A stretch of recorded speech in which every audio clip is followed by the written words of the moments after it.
Benvenuti alla 10ª edizione del Settembre dei Poeti. Come certo saprete, quest'anno la direzione artistica è stata affidata a Mariangela Gualtieri, la più amata fra le poetesse che Senega ha ospitato in questi 10 anni.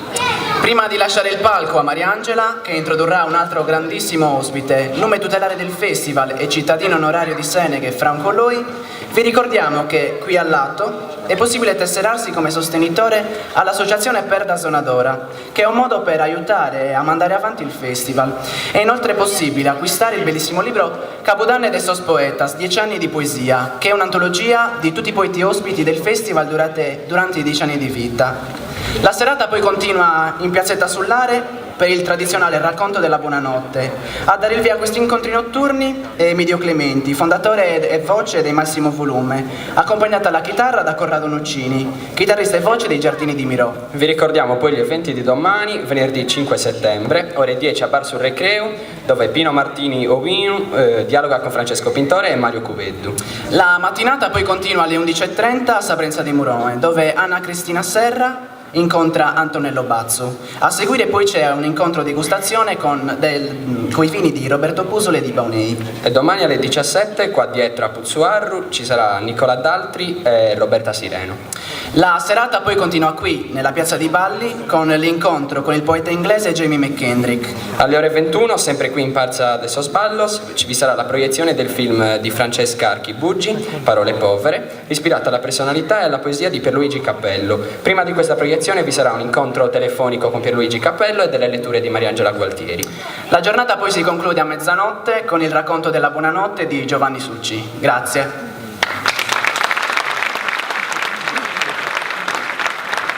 E noi?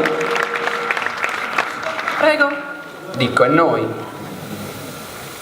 Boh, io non capisco. Qual è la nostra parte in tutto questo? Non lo sai, ci hanno chiesto di presentare al festival. Shh, ascolta. Boh, io non sento niente. Shh. Neanch'io.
Evviva, siamo qua. È sempre molto emozionante vedere questa piazza che per me è una delle più care. Volevo solo dire due cose prima di presentare Franco, che è uno dei miei maestri, e quindi anche questo mi emoziona molto. In questi giorni mi hanno fatto delle interviste e io ho detto spesso che il Festival di Seneghe è quello che prediligo e non ho mai spiegato poi molto bene perché. Il motivo è molto semplice: è un festival di poesia ed è anche un festival popolare. E è un festival popolare che mantiene una qualità altissima e questa è una cosa molto rara. Voi non ve ne rendete conto perché siete abituati, siete di Seneghe, da 10 anni vedete questa cosa, ma è molto raro al mondo che ci sia una festa come questa, così popolare e così alta, di qualità, che abbia una qualità così alta. L'UNESCO ha capito questa cosa e ha dato il patrocinio quest'anno a Seneghe, mentre invece la regione ha tagliato il festival quasi di un terzo, in un modo inspiegabile, in un modo che personalmente mi indigna, non riesco a capire, e credo che tutti dovremmo molto dispiacerci, fino ad arrabbiarci di questa cosa, perché è un festival anche molto parsimonioso. Tutto viene fatto con una misura molto dignitosa, molto elegante, ma con grande parsimonia, e ci sono soprattutto tante persone che lavorano come volontari. E quindi che cosa si potrebbe tagliare in questo festival, visto che non ci sono sprechi, non ci sono guadagni e neppure compensi, anzi i volontari penso che ci rimettano il più delle volte. Si dovrebbe tagliare l'anima del festival e questo è una tragedia che ci deve fare arrabbiare non solo Seneghe, forse tutto il Montiferru dovrebbe arrabbiarsi di questo taglio che la regione ha fatto a Seneghe. L'ho fatto per dei motivi di punti, di punteggi, di calcoli strani, ma evidentemente questi conteggi, questi punti sono sbagliati, sono calcolati in un modo sbagliato. Se noi siamo stati puniti, pur avendo una qualità così alta, un'adesione così alta e anche un'attenzione della stampa così alta. Ecco, io credo che ognuno di noi dovrebbe scrivere forse all'assessore alla cultura della regione e protestare e pretendere che questa qualità e questa festa resti la nostra. Ed è una festa perché noi abitiamo per 4 giorni non solo la bellezza così della musica, la meraviglia che hanno fatto i ragazzi oggi, è una cosa per me indimenticabile, ma soprattutto l'altezza della parola. Noi abitiamo la nostra lingua, la nostra cara lingua derelitta, la nostra lingua che quando parliamo sentiamo è depotenziata, non ce la fa più a dire le cose di cui davvero ci importa. Ecco, la nostra lingua in questi 4 giorni vive nella poesia la sua altezza più luminosa, più grande. Questo è meraviglioso, è una grande festa. L'altra cosa che volevo dire è festeggiare questi 10 anni, non solo per la durata, ma perché c'è stata qualità in questa durata, non si è abbassato nulla. Il festival è rimasto un festival di grande qualità e questo è successo perché qui a Seneghe qualcuno ha tenuto vivo per 10 anni accesa una brace, un fuoco. Noi veniamo dal continente con la nostra paglia, con la nostra legna, che però resterebbe paglia e legna accatastata se non ci fosse qui questo fuoco che qualcuno qui, sappiamo tutti quali sono le persone, se qualcuno qui non tenesse vivo accesa questa brace. Quindi io ringrazio Mario Cubeddu, ringrazio tutti i volontari della Perda Sonadora e e anche tutti voi, perché anche sicuramente anche in queste facce, in questo pubblico così bello c'è parte del segreto di questo fuoco. Bene.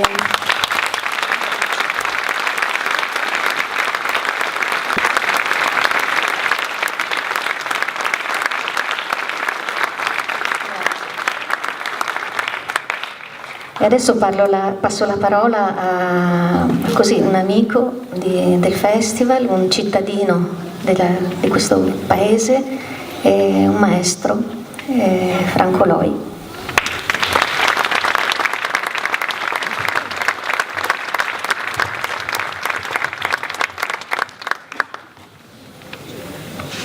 Buonasera a tutti.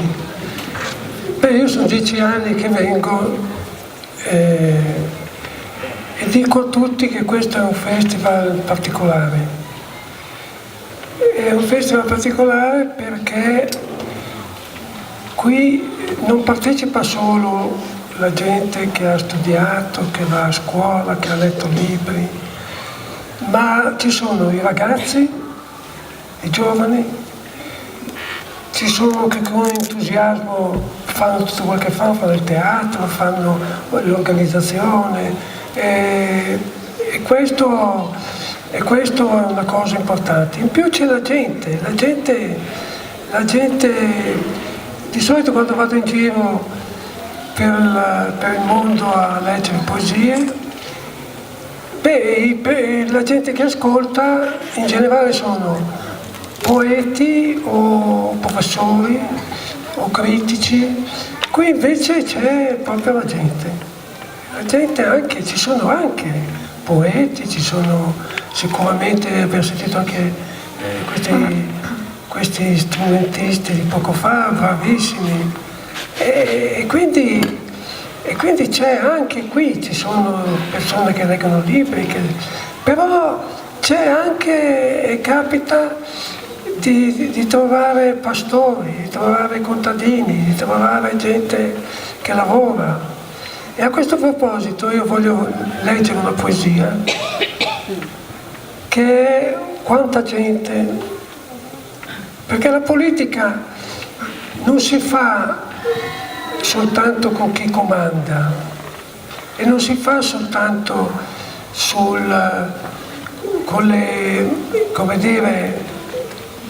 con la gente che occupa dei posti di preminenza nella società o meno di preminenza.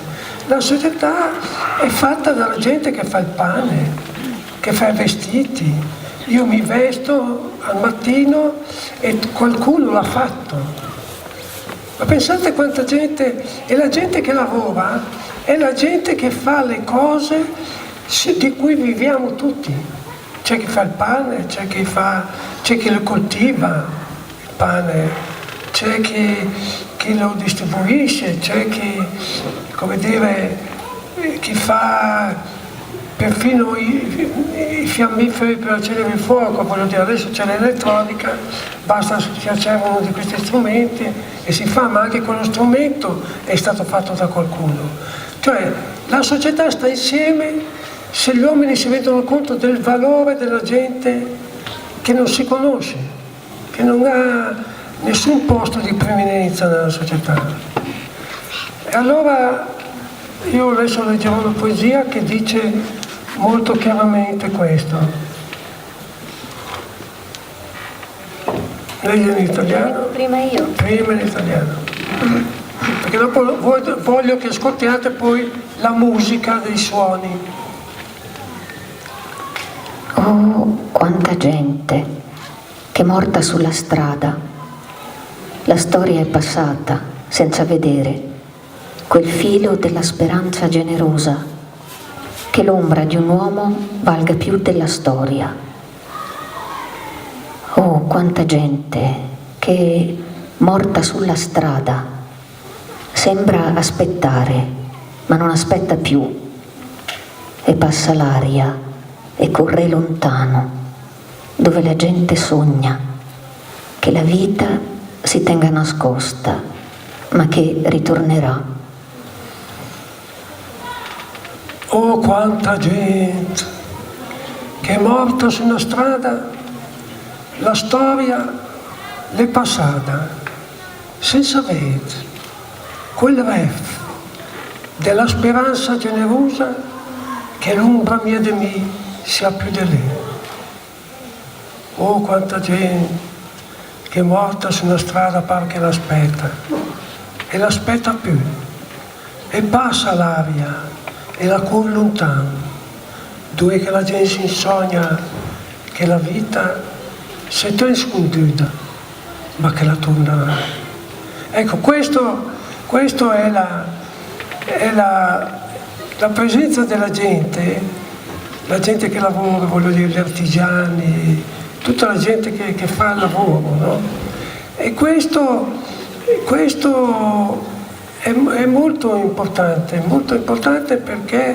perché la parola la si dice a qualcuno che sa cosa vuol dire sulla propria pelle, sulla propria carne, perché ognuno di queste persone sa benissimo di aver patito per raggiungere quello che ha raggiunto, per avere magari mandato i figli a scuola o per aver studiato, ma però nello stesso tempo sa che un tempo, per esempio, la Milano di un tempo era un po' come Seneghe, cioè la gente, io conoscevo nella via dove abitavo, conoscevo tutta la strada e anche tutto il rione, un mucchio di gente. Perché? Perché i bambini giocavano per strada e i genitori si conoscevano. E allora andavamo a casa mia, andavamo a letto, mettiamo alle 10:30 si chiudeva il portone d'inverno, d'estate fino a mezzanotte rimaneva aperto il portone di casa. Adesso i portoni di casa sono strachiusi, addirittura nel mio portone dove abito io c'è una chiave particolare e ci sono le cose, come si dice, quelli che fanno le telecamere per vedere chi entra e chi esce. E allora la gente vive sola nella sua magari cosiddetto benessere, perché hanno la macchina, hanno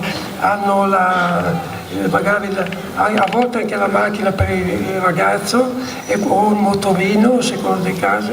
Adesso voi la moto è di moda a Milano, per cui tanti vanno in moto, ma tutti hanno quello che prima sognavano e adesso sono tutti tristi. Sono tristi e hanno paura uno dell'altro. Non c'è più la fiducia, la speranza. È questo che è grave. Ecco, io quando arrivo a Seneghe trovo un'altra cosa.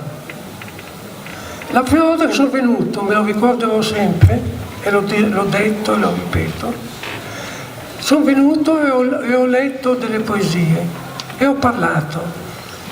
All'indomani, quando sono transitato per questa strada, là in fondo, c'era una signora che mi è venuta vicino e allora c'era questa signora col velo in testa e che mi ha detto, senta, torni ancora. Io non sono potuto venire in piazza, però l'ho sentita dalla finestra e ha detto delle cose vere che ci fanno venire e nascere dentro nel cuore la speranza. Ecco, questo vuol dire che qui, cioè la gente che partecipa vive anche queste serate, non è che venga a ascoltare un po' di musica e un po' di poesie o di letteratura, viene ad ascoltare qualcosa della vita. È questo che è importante, questo è importante, perché è la speranza degli uomini che fa andare avanti una società. Un tempo c'era in tutte le grandi civiltà, compresa quella nostra, quella latina, quando si creano, allora c'è un detto famoso, era scritto sul Tempio romano, come era scritto sul Tempio greco, come era scritto sui tempi egiziani, all'inizio della civiltà.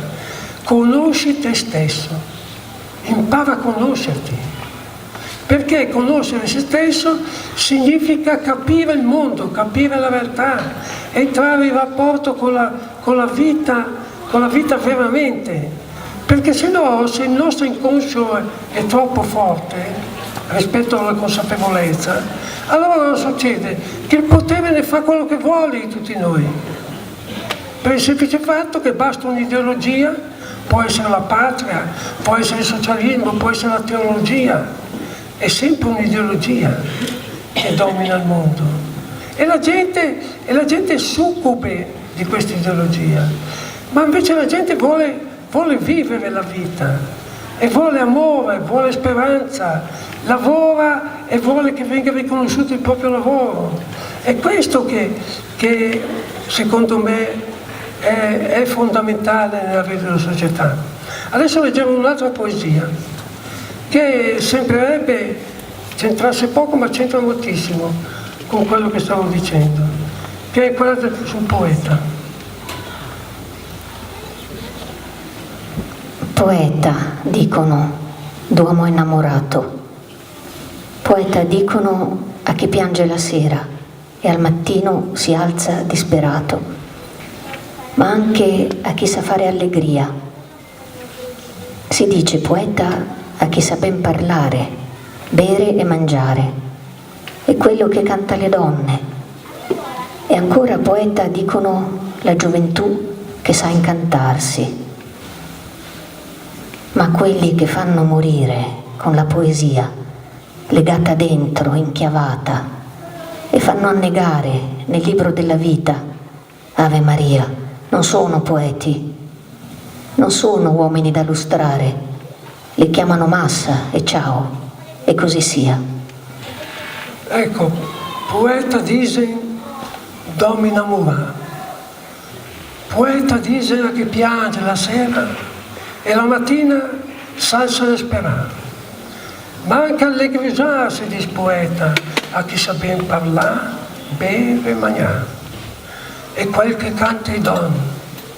E a mo' poeta dice la gioventù, che sa incantare, ma quel che fa morire, con la poesia rigata su, ciavada, e fa negare il libero della vita, Ave Maria, il no poeta, il non illustrare, e ciamo in massa, e ciao, e così sia. Qui c'è una cosa molto importante.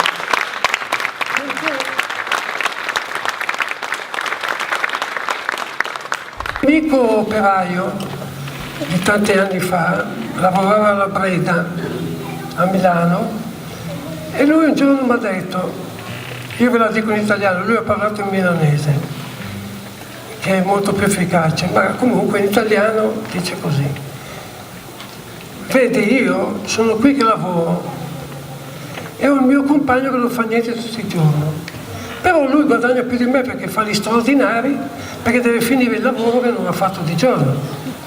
Ma sai cosa ti dico io? Che io sono contento così, perché io amo il mio lavoro.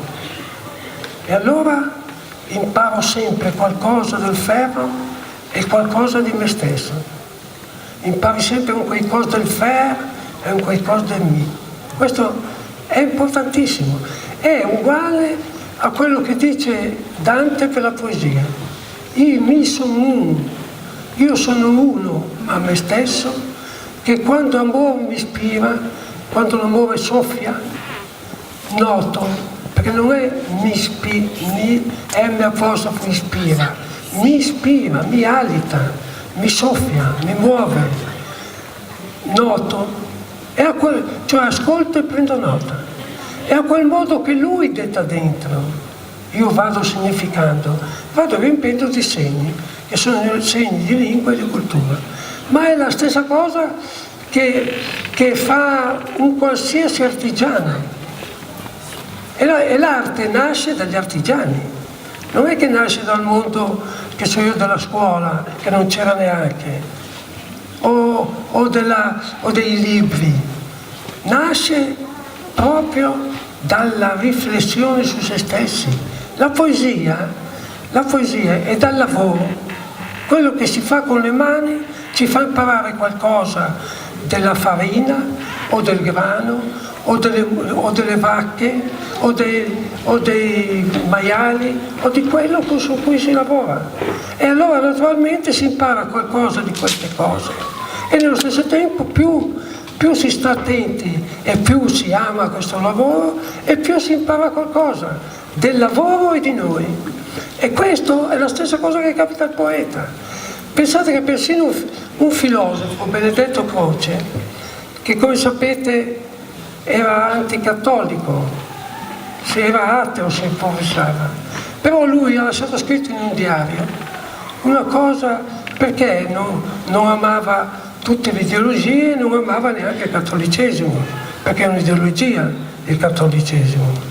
Ma lui dice nel diario: in filosofia accade la stessa cosa che nel poeta.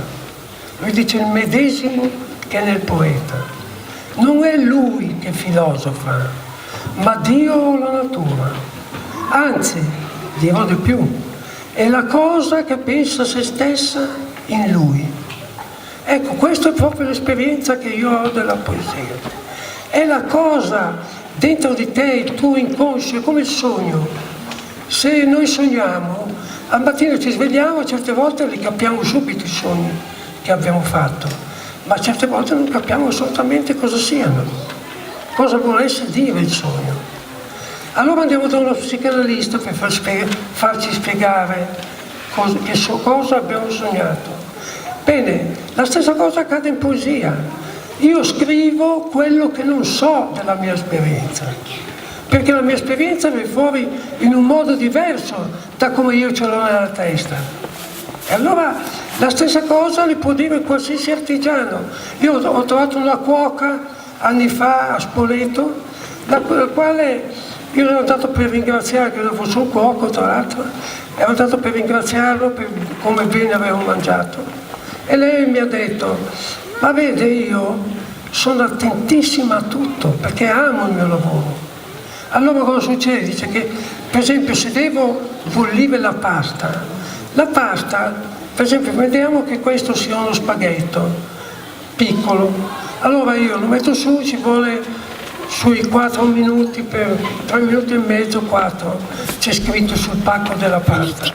Ma se io prima devo osservare che tipo di acqua c'è, che ebollizione ha l'acqua, e poi butto a tasto la pasta e scopro quanto invece magari bastano 3 minuti e mezzo per quella pasta dove c'è scritto che bisogna cuocerla 4 minuti e mezzo.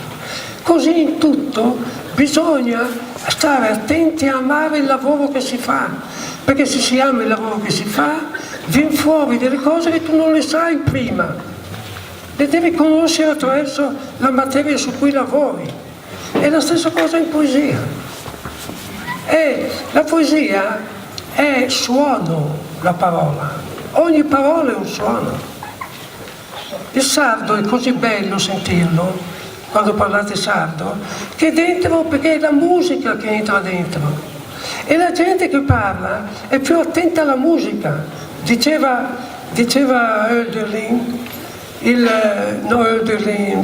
Yeats, il poeta irlandese, diceva: in poesia sono molto più importanti i suoni dei significati apparenti.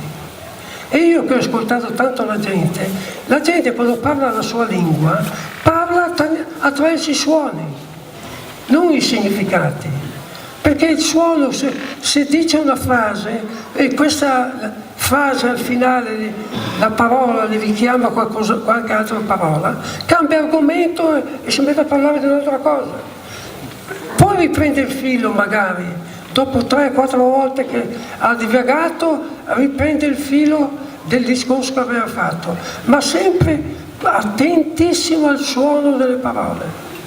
E la poesia, dice il grande Dante, la lingua è la lingua che dice la vita, i romani parlano una lingua della grammatica, che sarebbero i latini, parlano una lingua della grammatica, ma la vera lingua è quella parlata dalla nutrice e dalle persone, cioè quella che allatta, e dalle persone circostanti, cioè il popolo.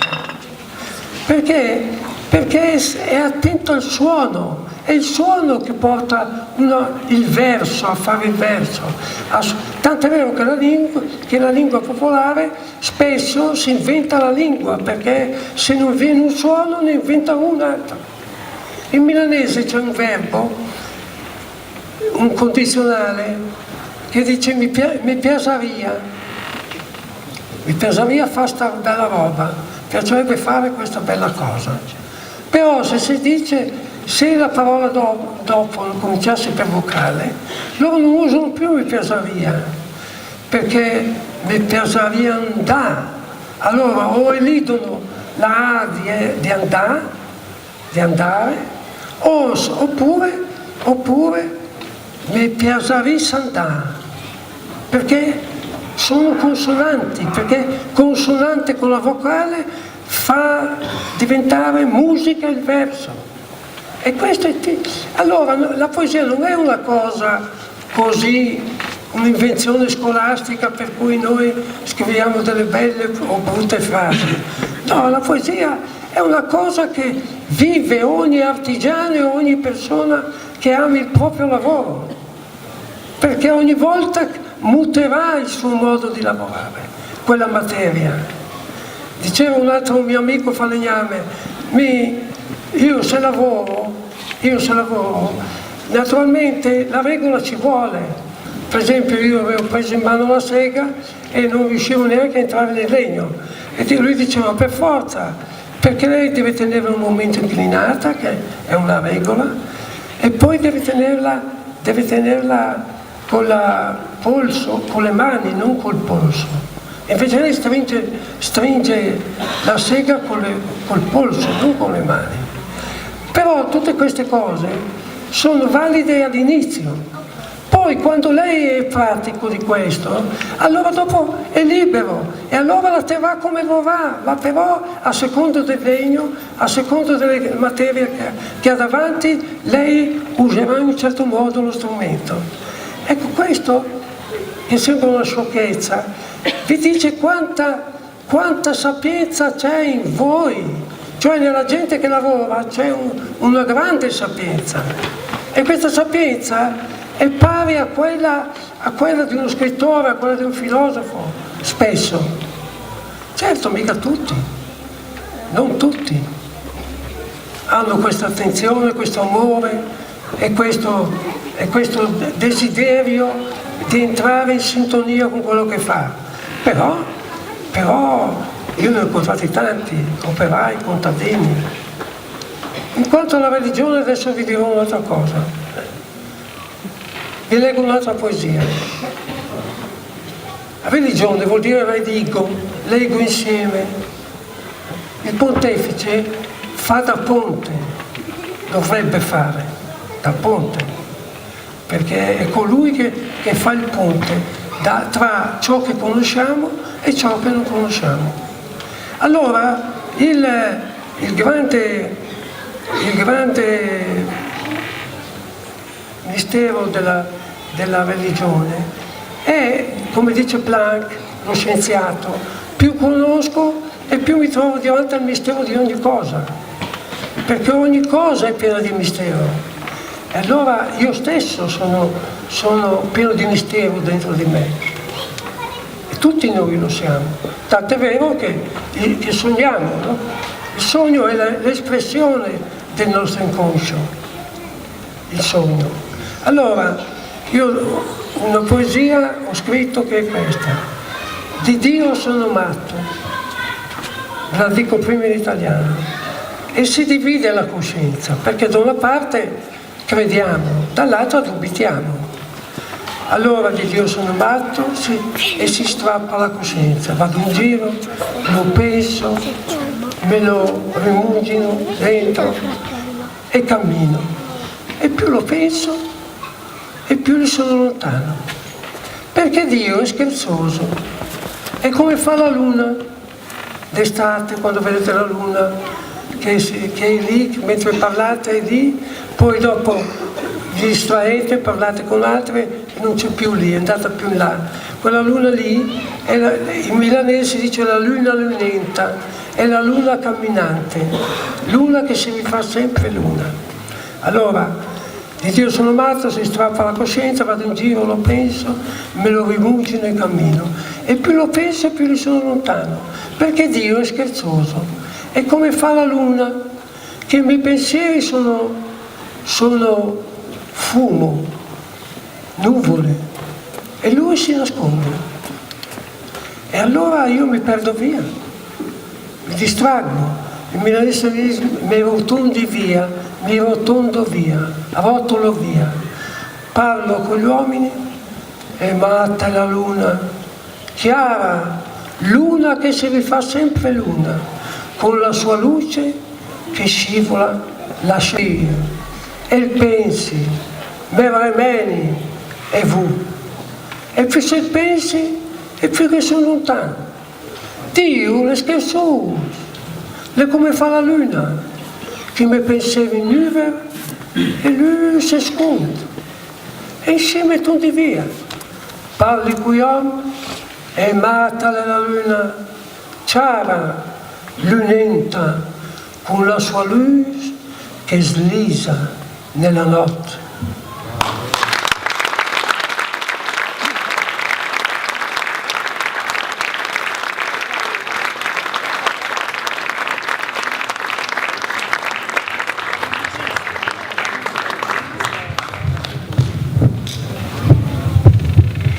Prima di lasciare il palco ai Bevano,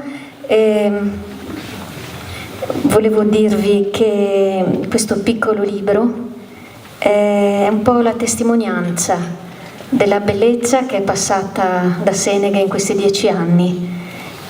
Se qualcuno avesse dei dubbi, ecco, può guardare qua, ci sono tutti i più grandi poeti del nostro paese, sono qua dentro, sono passati dal nostro paese, da qui, da Seneghe. Lasciamo il posto ai Bevano. I Bevano Est vengono dalla Romagna e io sento che la Romagna e la Sardegna sono molto vicine, credo per autenticità, per schiettezza, anche per amore così della festa. È un po' una tortura ascoltarli senza poter ballare, però insomma se qualcuno lo vuole fare lo può fare, credo. Grazie, allora ci vediamo. Grazie a tutti.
Thank you.